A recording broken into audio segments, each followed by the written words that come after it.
Hello दोस्तों, स्वागत है आपके अपने YouTube चैनल टेक्निकल ज्ञान सिंह पर।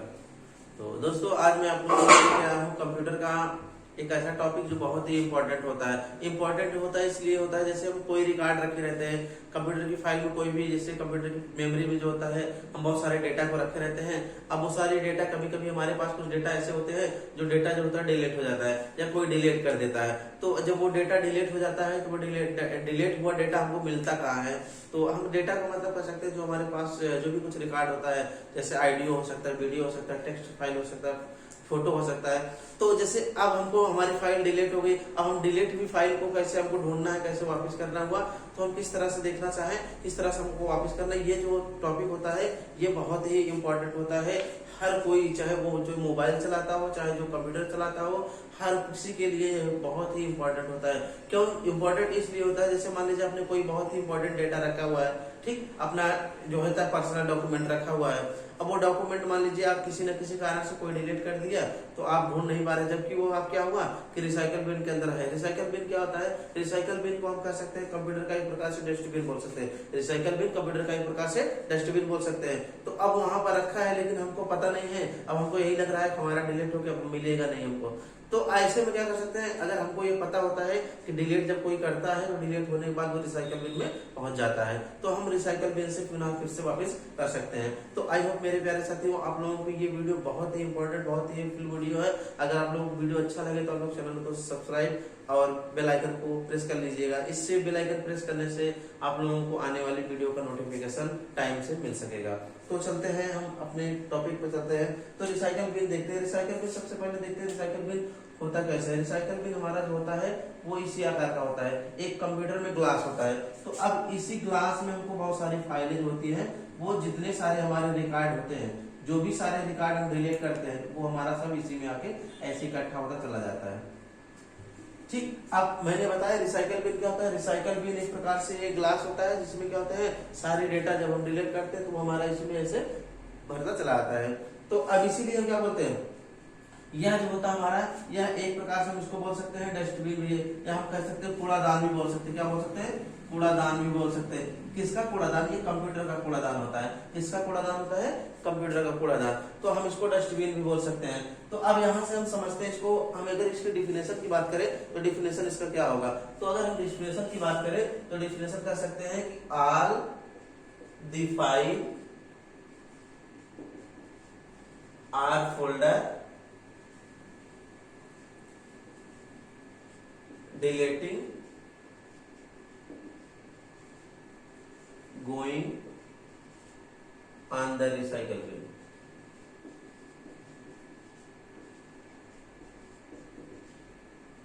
Recycle bin, it is also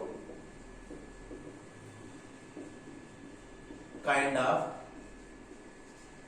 storage device. Storage some data बोल सकते हैं इसको।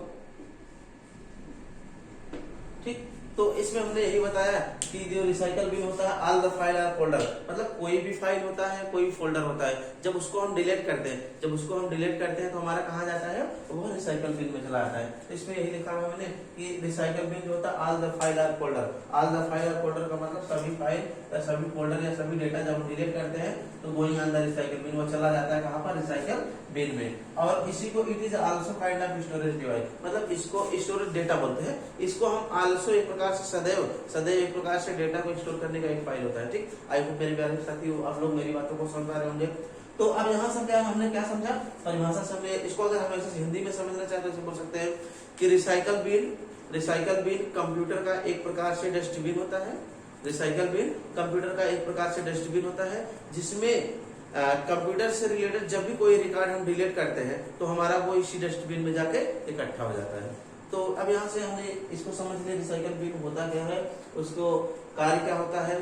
ठीक, अब हम ये समझते हैं कि रिसाइकल बिन जैसे आपको कोई चीज, कोई डेटा डिलीट करना हुआ तो अब ये डेटा डिलीट कैसे करते हैं। तो अब हम देखते हैं, इसको थोड़ा मिटाते हैं इसको। रिसाइकल बिन जैसे डेटा को डिलीट करना हुआ तो हम डेटा को कैसे, किस तरह से डिलीट करते हैं। तो सबसे पहले हमारा रिसाइकल बिन जो होता है ऐसे होता है। रिसाइकल बिन हमारे पास यहाँ पर बना हुआ है। अब हमने यहाँ पर डेटा भी हमारा इसमें जो डिलीट हुआ है। अब लेकिन ये डेटा आया कैसे, ये डेटा यहाँ पर पहुंचेगा कैसे, हम डिलीट को डिलीट कैसे करेंगे। तो सबसे पहले हम आप लोगों को डिलीट करना बताएंगे, फिर इसको वापस करना बता देंगे। ठीक, अब यहाँ से हम देखते हैं डिलीट द डेटा, डेटा को डिलीट करना। तो डेटा को कैसे डिलीट करते हैं उसको हम देखते हैं। तो सबसे पहला काम हमारा डेटा को डिलीट करने के लिए सबसे पहले क्या करना है कि हमको सबसे पहले डेटा को सिलेक्ट करना है। क्या करना है, कर सकते हैं सिलेक्ट द डेटा,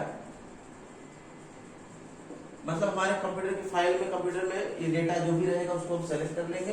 उसी पे हम क्या करेंगे, राइट क्लिक करेंगे, right click on the data. फिर हमको क्या करना है, डेटा पे ही राइट क्लिक करना है। फिर क्या करना है कि सेलेक्ट द डिलीट ऑप्शन। फिर क्या करना है, आपको जैसे डिलीट ऑप्शन पे क्लिक करेंगे तो आपने देखिए, आपने जैसे डिलीट किया कह रहा है, सबसे पहले आपने जिसको डिलीट करना है, जैसे आपके कंप्यूटर में मान लीजिए कंप्यूटर की स्क्रीन हमारे पास, ये कंप्यूटर की स्क्रीन हमारा पास। अब इस कंप्यूटर की स्क्रीन में बहुत सारे फाइल है हमारे पास, बहुत सारे डेटा है। जैसे यहाँ पर हम कह सकते हैं, जैसे यहाँ पर मूवी की फाइल, म्यूजिक की फाइल, यह एक फाइल हमारी, ये दूसरी फाइल म्यूजिक की, ये ऑडियो की। ठीक, ऐसे ही बहुत सारे हमारे यहाँ पर टेक्स्ट की। अब हमको ऐसी बहुत सारे फाइल दिख रहे, तो हमको जिसको डिलीट करना है उसको सेलेक्ट कर लिया। इसमें यही कह रहा है सेलेक्ट द डेटा, हमने डेटा को सिलेक्ट कर लिया। अब यहाँ select the data are file बोल सकते हैं, हम यहाँ पर आर फाइल लिख देते हैं। तो हमने डेटा और फाइल को सिलेक्ट किया। फिर इसके बाद हमने क्या किया, इसी पर राइट क्लिक कर दिए। जब हमने उस पर राइट क्लिक किया तो हमको कह रहा है सेलेक्ट द डिलीट ऑप्शन। अब जैसे आपने राइट क्लिक कर दिया, उसमें कह रहा है आप सिलेक्ट करिए, क्या राइट क्लिक सिलेक्ट करिए, आपको डिलीट ऑप्शन मिलेगा। तो हम क्या किए, जैसे हमने डिलीट ऑप्शन को सिलेक्ट किया वो यहाँ पर दिखाई दे रहा है ना। ठीक है, तो अब यहाँ से हमने जैसे डिलीट ऑप्शन क्लिक किया तो यहाँ पर लिखा रहेगा डिलीट, लिखा रहेगा, आएगा डिलीट के, यहाँ लिखा रहेगा आपको मैसेज, इसमें लिखा रहेगा, इसमें मैसेज में लिखा रहेगा are you sure you want to move this file. यहां पर लिखा रहेगा यस, यहां पर नो। ठीक, अब इस देखिए, अब हमारे पास जैसे बच्चों दिखाई दे रहा है ना आपको, इसमें दिखाई दे रहा है ना, सब कैमरे में आ रहा है ना। चलिए, तो इसमें यही लिखा गया है कि आर यू श्योर, क्या आप कंफर्म में, you want to move this file, क्या आप कंफर्म में फाइल को मूव करना चाह रहे हैं, डिलीट करना चाह रहे हैं। अगर आप यस पे क्लिक कर देंगे तो आपका डेटा डिलीट। जैसे आप यहाँ पर पहले डिलीट क्लिक करेंगे, सिलेक्ट करेंगे, फिर जैसे आप यस करेंगे, यहाँ पर यस जैसे करेंगे आपसे पूछने लगेगा कि आप ये मैसेज पढ़ने नहीं, पढ़िए, कह रहा है कि आप डिलीट करना चाह रहे हैं। कभी कभी ऐसा क्या होता है, कभी कभी होता है कि आप जब डिलीट नहीं करना चाहते, गलती से कहते हैं कि हमने डिलीट नहीं किया तब भी डिलीट हो गया। वो है जैसे अब क्या करता है, आपसे डिलीट करने के बाद वो आपसे पूछता है, डिलीट करने से पहले आपसे पूछता है कि आप डिलीट करना चाह रहे हैं। अगर आप डिलीट कर देंगे तो आपकी जिम्मेदारी हो जाएगी, मेरी जिम्मेदारी नहीं, क्योंकि मैंने आपसे पूछा था आप डिलीट करना चाह रहे हैं, बस वैसे ही आ गया। तो आप चाह रहे हैं तो यस कर दीजिए। अगर यस आपने किया, जैसे ही आपने यस किया तो आप तुरंत डिलीट हो जाएगा। इसका मतलब वो समझ जाएगा कि आप डिलीट करना चाह रहे थे। तो ठीक, जैसे आपने डिलीट किया, मान लीजिए आपके डेटा यहाँ पर आ गया। अब आपने आईडियो को सिलेक्ट किया था तो आपके सामने यहाँ पर आईडियो वाली फाइल आ गई। बात समझ आई? अब हमको क्या किया, अब हमने डिलीट करना सीख लिया। अब डिलीट करना हमने सीख लिया, अब हमको क्या करना होता है, अब हमको रिस्टोर। जैसे मान लीजिए हमने डिलीट करना सीख लिया, गलती से कोई चीज डिलीट हो गया या डिलीट कर लिया हमने, अब हमको क्या करना है, हमको इस चीज से हमको वापस करना हुआ। तो वापस कैसे करते हैं उसको देखते हैं। तो वापस करने की जो रिसाइकल बिन से वापस करने की जो प्रक्रिया होती है, ठीक, आई होप मेरे प्यारे साथियों आप लोगों को बहुत अच्छा लग रहा होगा। तो अब यहाँ जो रिसाइकल बिन से जो वापस करने की जो प्रक्रिया होती है उसको हम बोलते हैं रिस्टोर, बोलते हैं, क्या बोलते हैं, रीस्टोर द डेटा। रीस्टोर, री मीन्स होता है दोबारा या पुनः होता है, स्टोर का मतलब इकट्ठा करना, दोबारा इकट्ठा करना या फिर से इकट्ठा करना, पुनः इकट्ठा करना। तो हम क्या करते हैं, इसको स्टोर करना, सबसे पहले क्या करना है हमको, ओपन द रिसाइकल बिन। सबसे पहला काम आपको रिसाइकल बिन को ओपन करना है। फिर इसमें क्या करना है, जैसे आपने रिसाइकल बिन को ओपन करेंगे, select the file or data. आपको सबसे पहले जब आपने रिसाइकल बिन को ओपन किया ना तो आपके सामने ऐसे बहुत सारे डेटा दिखाई देने लगेंगे।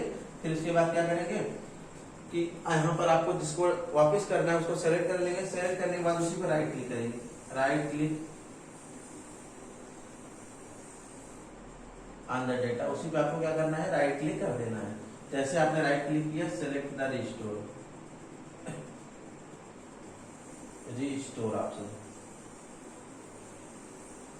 फिर उसी पे यस कर दीजिए या ओके कर दीजिए। बात समझ आई? अभी इस तरह से आप वापस, सबसे पहला काम क्या करना है, सबसे पहला काम आपको इसको ओपन करना है, फिर आपको फाइल या फोल्डर को सिलेक्ट करना है, फाइल या डेटा को सिलेक्ट करना है, फिर इसी पे राइट क्लिक करना है, फिर आपको क्या करना है कि आपको सिलेक्ट करना है रिस्टोर वाला ऑप्शन, फिर ओके कर देना है, वहाँ वापस हो जाएगा। अगर हम देखना चाहें तो हमने सबसे पहले इसको जब ओपन करेंगे तो हमारे पास ओपन होके ऐसे ओपन हुआ, हमारे पास ऐसे ओपन हो गया, बहुत सारे ऐसे खुल गया। अब हमको जिसमें आईडियो वाली फाइल को सिलेक्ट करना है, यहाँ पर आईडियो ऐसे वीडियो, अब हमने इसको क्लिक किया, अब इसी पर राइट क्लिक करेंगे तो हमारे पास ऐसे आएगा, कट आएगा, रिस्टोर आएगा, डिलीट आएगा, तो हमको रिस्टोर पर सेलेक्ट करना है, ओके कर देना, हमारा वापस चला जाएगा। तो आई होप मेरे प्यारे साथियों आप लोग समझ पा रहे होंगे। इस तरह से आप और भी वीडियो देखने के लिए चैनल को जरूर से जरूर सब्सक्राइब कर लीजिए और बेल आइकन को प्रेस कर लीजिए। Thank you for watching, best of luck, best of luck.